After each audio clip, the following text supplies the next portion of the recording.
In this video, we're going to be talking about how to fix Android Smart Lock not working. So let's just get straight into the video. There are a couple of ways you can go ahead and fix it. The first you want to do is simply go ahead and head into your settings.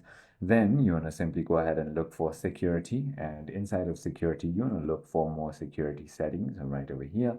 And inside of that, you want to simply go ahead and look for trust agents down over here and make sure that these are turned off. Once you turn this off, it should go ahead and work. If not, the other thing you want to do is simply go ahead and head straight back into apps right over here. Then you want to simply go ahead and look for Google Play Services on the apps tab right over here somewhere. So on here, you want to simply force stop it first and then clear cache just like that. Then everything should work once you simply restart your phone. I hope this video clarifies everything for you. If you have further more queries, feel free to comment down below and I'll see you on the next one.